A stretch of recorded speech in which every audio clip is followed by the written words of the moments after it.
नमस्कार।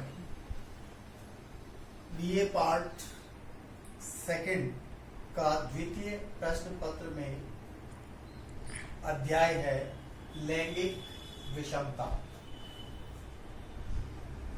विषमता का तात्पर्य मैंने पहले यही बताया था कि जब किसी दो व्यक्ति के बीच में विभेद करते हैं, जैसे काला, गोरा, नाटा, लंबा, अमीर, गरीब, इन में विभेद करना ही विषमता कहलाती है।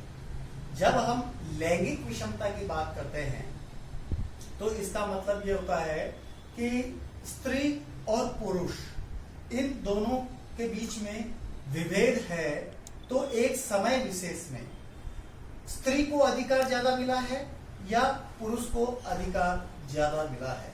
अगर हम देखें तो पुरुष प्रधान समाज के अंदर पुरुषों को अधिकार दिया गया है, जबकि मातृ सत्तात्मक परिवारों में माताओं को स्थान यानी महिलाओं को अधिक अधिकार प्रदान किए गए हैं। विश्व के अंदर अगर हम देखें तो ये लैंगिक विषमता की जो कंसेप्ट है वह दो आधार पर नजर आती है, एक जैविकीय रूप में और दूसरी सामाजिक सांस्कृतिक के रूप में। अगर जैविकीय रूप में अर्थात प्राणी शास्त्रीय रूप में यदि हम बात करते हैं तो इसमें लैंगिक विषमता की बात कही गई है कि स्त्रियां कोमल होती है, नाजुक होती है, उसका कार्य क्षेत्र इतना महत्वपूर्ण नहीं होता है, इसलिए उसका कार्य क्षेत्र घर तक ही सीमित कर दिया जाता है। पुरुष जोखिम कार्य करता है, इसलिए उसको घर से बाहर जाना पड़ता है और बाहर से वो कार्य करके आता है। तो यहाँ पर प्राणी शास्त्रीय रूप में जो है महिलाओं को कमजोर और पुरुषों को शक्तिशाली माना है, तो यहाँ महिलाओं को कम अधिकार की बात आती है, इसलिए इनमें विभेद किया गया है।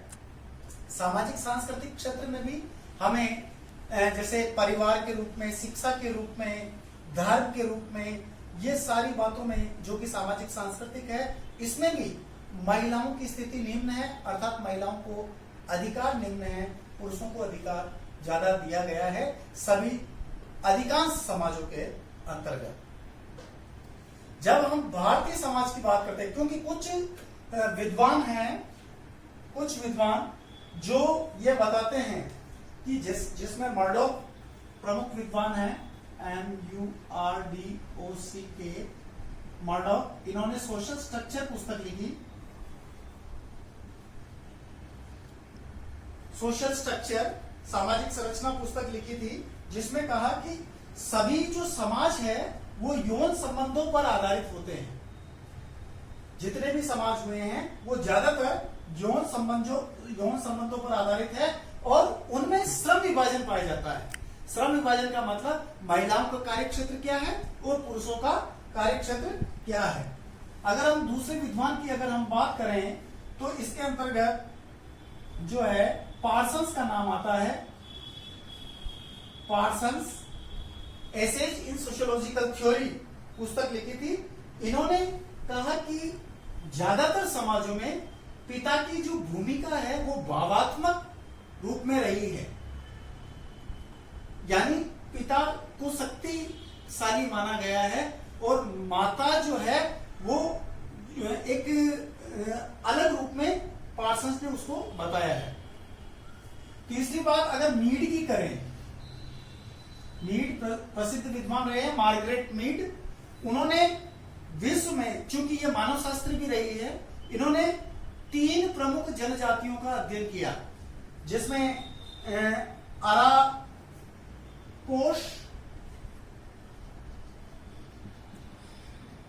अरापोश जनजाति, मंडगुमेर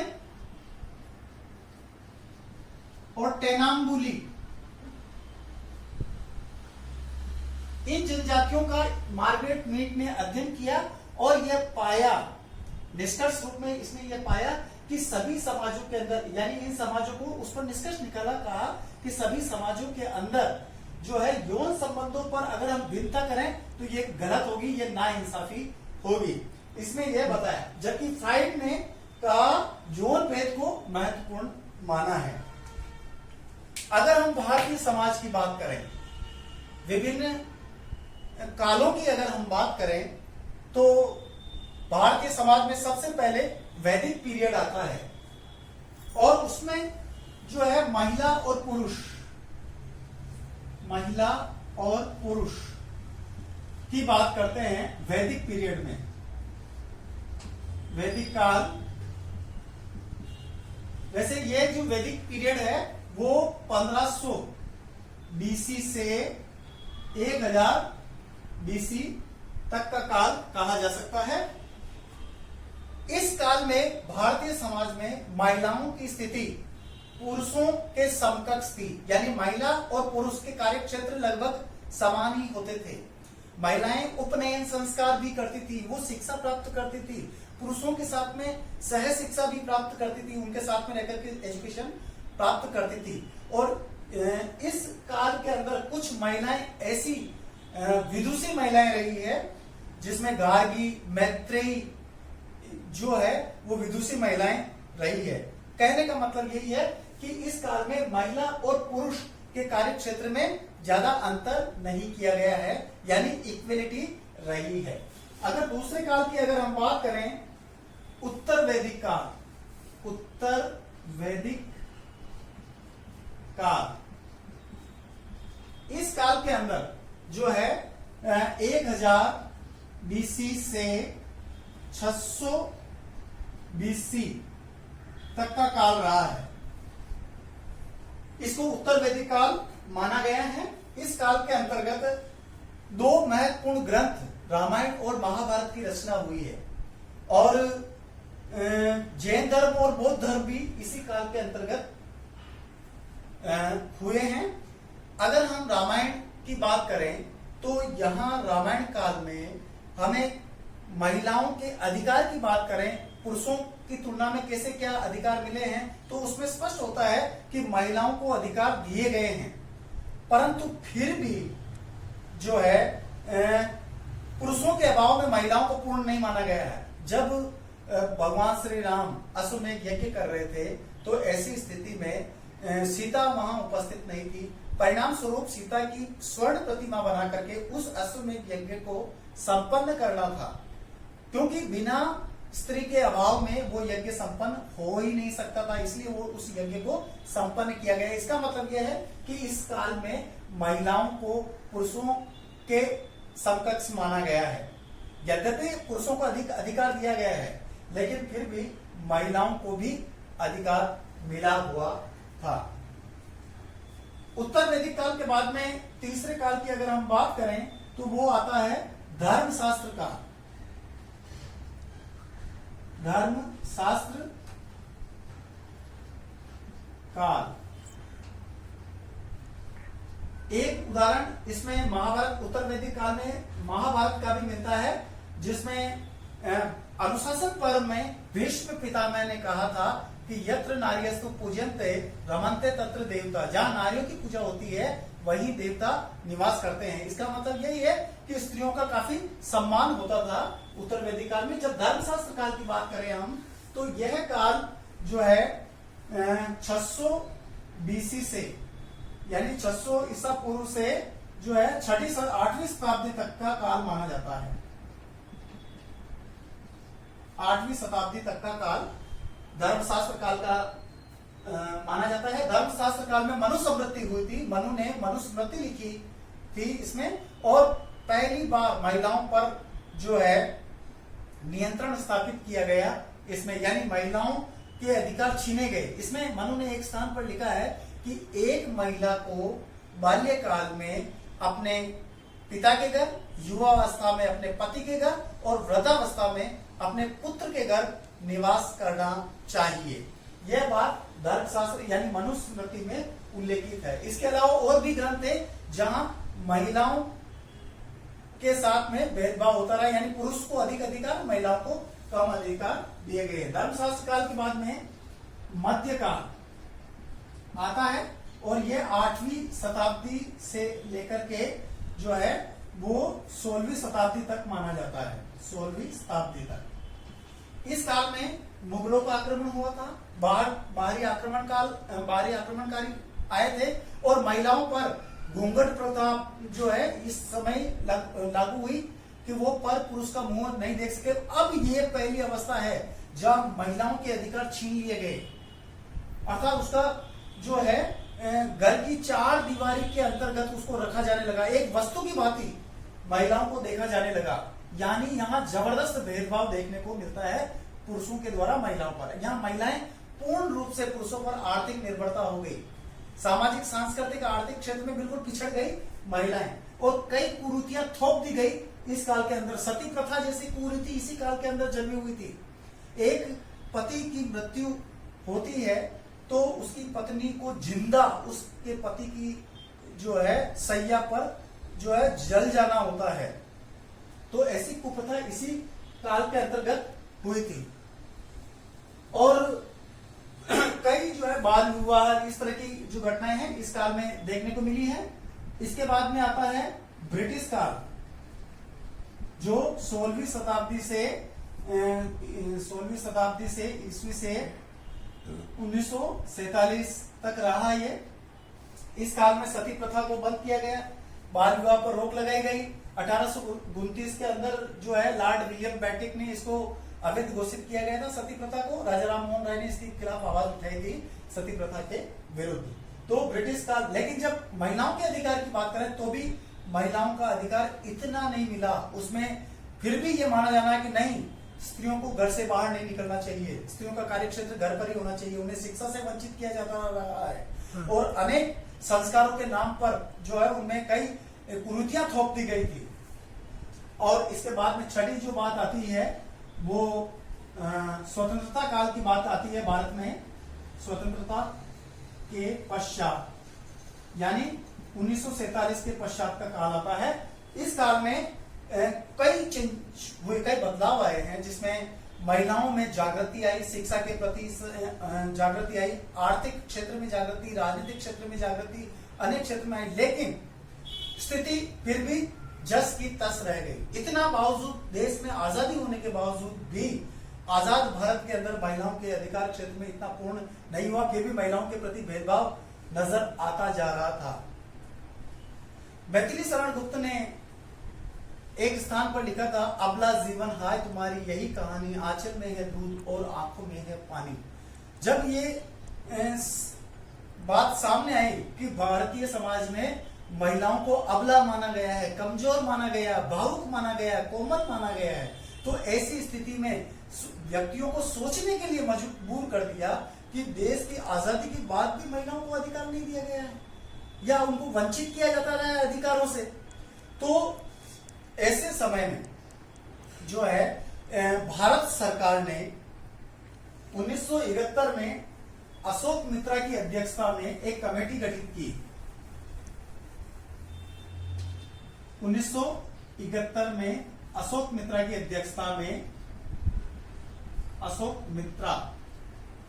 अध्यक्षता में कमेटी गठित की गई और इस कमेटी ने, जिसका नाम था टुवर्ड्स इक्वेलिटी, दोनों तरफ समानता, इस रिपोर्ट ने 1975 में अपनी रिपोर्ट प्रस्तुत की। परंतु इस रिपोर्ट के निष्कर्ष इस बात को पूरी तरह से झुठलाने वाले थे कि भारतीय समाज में नारियों की पूजा होती है। बुद्धिजीवियों और भारतीय सरकार को चौंका देने वाले तथ्य इस रिपोर्ट ने प्रस्तुत किए।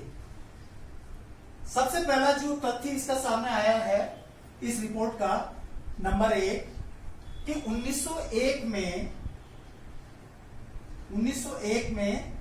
1000 पुरुष थे, जो कि 1971 में घटकर 930 महिलाएं रह गई। यहां महिलाएं 972 थी। 1901 में 1000 पुरुष पर 972 महिलाएं थी, जो कि 1971 में घटकर के 930 ही रह गई। इसका मतलब यह है कि महिलाओं की संख्या यानी लिंगानुपात जो है घट रहा है, महिलाओं के प्रति भेदभाव बढ़ता जा रहा है, उनको जो है लिंगानुपात घट गया है यहां पर। दूसरी बात अगर हम बात करें, संविधान में रोजगार की गारंटी की बात कही गई है, लेकिन महिला और पुरुष दोनों के रोजगार में अंतर देखने को मिलता है। अगर कोई मजदूर है, पुरुष मजदूरी करता है तो उसको मजदूरी ज्यादा मिलती है, बजाय महिला मजदूरी को, अगर महिला मजदूरी करती है तो उसको कम मजदूरी यानी वेतन संबंधी जो है उसमें भेदभाव किया जाता रहा है। इसके अलावा जैसे हम फिर बड़े बड़े लार्ज स्केल बड़े स्तर पर अगर पैमाने पर देखें, एक फिल्म अभिनेता को ज्यादा पेमेंट मिल रहा है, जबकि एक फिल्म अभिनेत्री को बहुत कम पेमेंट मिल रहा है। इसका मतलब भेदभाव किया जा रहा है, लैंगिक विषमता है ये। तीसरी अगर हम बात करें इसकी, तो शिक्षा एवं स्वास्थ्य संबंधी बात आती है। शिक्षा एवं स्वास्थ्य, इसमें रिपोर्ट आई कि शिक्षा एवं स्वास्थ्य संबंधी भी महिलाओं के प्रति भेदभाव बढ़ता जा रहा है। पुरुष को ज्यादा शिक्षा प्रदान करेंगे, लेकिन महिलाओं को कुछ शिक्षा प्रदान करते ही शिक्षा छोड़ देंगे, वंचित कर दिया जाएगा। अगर पुरुष बीमार, लड़का, चूंकि भारतीय समाज पुरुष प्रधान समाज है, अगर लड़का बीमार हो गया तो तुरंत माता पिता उसको उठा करके हॉस्पिटल ले जाएंगे, दुनिया भर की दवा दारू कर लेंगे, उनके दवाइयां लगाएंगे। लेकिन अगर एक लड़की बीमार हो गई तो नहीं कोई बात नहीं, तो ठीक हो जाएगी ऑटोमेटिक। ऐसी मानसिकता है, बैठी हुई है भारतीय समाज के अंदर आज भी। शिक्षा एवं स्वास्थ्य संबंधी भी जो है हमें यह देखने को मिल रहा है। चौथी अगर हम बात करें, लड़कियों को जन्म लेने के अधिकार से वंचित किया जा रहा है। जन्म लेने के अधिकार से वंचित, वंचित किया जा रहा है। यह भेदभाव नहीं है तो और क्या है। जोधपुर का एक ऐसा गांव है जहां 30 साल में एक बार बारात आई। इसका मतलब 30 साल से वहां कन्याओं का जो है जन्म ही नहीं हुआ है, या तो जन्म होने से पहले ही उसे मौत के घाट उतार दिया जाता था। इस प्रकार से वहां जो है ये जन्म लेने के अधिकार, कन्या को जन्म लेने के अधिकार से वंचित किया जाता रहा है, क्योंकि ये भेद है, भेदभाव है। पांचवी अगर हम बात करें इसके अंतर्गत, तो यहां सबसे इंपॉर्टेंट है कि एक महिला अपनी कार्य क्षमता से 100 किलो कैलोरी का भोजन वो कम ग्रहण करती है। यानी जितनी वो मेहनत करेगी, जितना वो पसीना बहाएगी, उसके बावजूद भी वह 100 किलो कैलोरी का वो कम भोजन ग्रहण करेगी, जबकि एक पुरुष अपनी कार्य क्षमता से 800 किलो कैलोरी का भोजन वो अधिक ग्रहण करता है। तो इस रिपोर्ट ने यह साबित कर दिया है कि भारतीय समाज में महिलाओं की जो है पूजा नहीं होती है, नारियों का सम्मान नहीं होता, यहाँ भेदभाव देखने को मिल रहा है, देखा जा सकता है। और अगर वास्तव में देखना है तो इस कई क्षेत्र में हमें इसका देखा जा सकता है। ये रिपोर्ट थी अशोक मित्रा की। और अगर सामाजिक क्षेत्र में देखा जाए तो सबसे पहले परिवार की बात करते हैं। परिवार में वयोवृद्ध व्यक्ति, जो संयुक्त परिवार की बात करें तो संयुक्त परिवार में वयोवृद्ध व्यक्ति जो है महत्वपूर्ण होता है, उसकी स्टेटस महत्वपूर्ण होती है। लेकिन जो है परिवार का मुखिया जो पुरुष है उसी की चलती है, दूसरे की नहीं चलती इसमें। तो इस रूप में है। और जो चूंकि उस रिपोर्ट के अनुसार शिक्षा की बात करें तो शिक्षा में भी भेदभाव बढ़ता जा रहा है महिला और पुरुष के बीच में। पुरुष को तो शिक्षा के लिए दूर दराज इलाकों में यानी अमेरिका, फ्रांस, रूस, जापान इस देश में भेज देंगे, लेकिन लड़कियों को नहीं भेजेंगे, क्योंकि कहा जाता है कि लड़कियों के लिए कोई जमाना नहीं है बाहर जाने का। इस प्रकार इसलिए उसे शिक्षा से वंचित किया जाता रहा। तीसरी बात, विवाह की बात करें तो विवाह संबंधी बात, पुरुष से तो पसंद और नापसंद पूछी जाती है, लेकिन स्त्री से कोई पसंद और नापसंद नहीं पूछी जाती है। नहीं, तुम्हारा तो काम ही यही है, इस तरह की बात कर दिया जाता है। यानी उसकी अधिकार की बात नहीं, इस क्षेत्र में भी उसे भेदभाव देखने को मिल रहा है।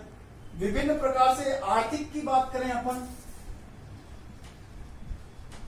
आर्थिक क्षेत्र की बात करें तो के.एम. पन्नीकर ने Hindu society at cross road पुस्तक लिखी थी। उसके अंदर भी उन्होंने महिलाओं के अधिकार समाप्त करने की बात कही थी। उस समय तो महिलाओं का अधिकार समाप्त कर दिया गया है, जबकि महिलाओं को अधिकार मिलना चाहिए। और वर्तमान में स्त्री और पुरुष को संपत्ति का बराबर हकदार माना गया है इस क्षेत्र में। लेकिन यहाँ ये संघर्ष का कारण बन गया है। अब परिवार में जो है ये भाई बहन की नहीं बन रही है, संपत्ति संबंधी जो है झगड़े ज्यादा बढ़ गए हैं, अब वो भावनाएं खत्म हो चुकी हैं। लेकिन आर्थिक क्षेत्र में अगर देखें, पुरुष और महिला की बात करते हैं तो महिलाएं जो आज भी पुरुषों पर आर्थिक निर्भर रही हैं। अगर राजनीतिक क्षेत्र की बात करें तो इसमें भी भेदभाव देखने को मिल रहा है, क्योंकि कई ऐसे वर्ड है जहां महिलाएं जो है महिलाओं को पंचायती राज में 33% आरक्षण प्रदान किया गया है और वहां पर सरपंच, वार्ड पंच जैसे पद के अंदर वह आगे आई हैं। लेकिन सबसे बड़ी विडंबना देखिए कि वो महिलाएं जब साधारण सभा की बैठक होती है तो उस बैठक के अंदर वो महिलाएं घूंघट प्रथा में आती है। तो इस प्रकार से भेदभाव देखा जा सकता है। सारांश रूप में मैं ये कह सकता हूं कि भारतीय समाज में कितना ही परिवर्तन हो गया हो, यह केवल पुरुष प्रधान समाज की बात है। यहाँ पर जो है पुरुष शक्तिशाली है, महिलाएं आज भी कमजोर हुई है। हालांकि शिक्षा का बढ़ता हुआ महत्व, अर्थ का बढ़ता हुआ महत्व, नगरीकरण, औद्योगिकरण के कारण महिलाओं में जागृति आई है और वो समझने लगी है। आज महिलाएं अनेक कार्य क्षेत्र में पुरुषों के समान कंधे से कंधा मिलाकर के काम करने लगी है। फिर भी मेंटालिटी जो है वो बैठी हुई है अभी भी कि भाई तो महिलाएं अभी भी कमजोर है मानसिक रूप से। इसी कारण से नारी सशक्तिकरण जैसी अवधारणाएं पनपी है कि नारी भी शक्तिशाली है, इस प्रकार की अवधारणाएं पनपी है। लेकिन जब तक पुरुष के जनमानस में ये नहीं बैठ जाता कि महिलाएं भी पुरुषों के समान हैं और उन्हें उतना ही अधिकार मिलना चाहिए जितना कि वह पुरुष को है, तब तक जो है इस समस्या का समाधान नहीं होगा। नहीं तो ये चलती रहेगी, क्योंकि जो है गाड़ी के दोनों पहिए सही ढंग से बैलेंस में होने चाहिए। बहुत बहुत धन्यवाद।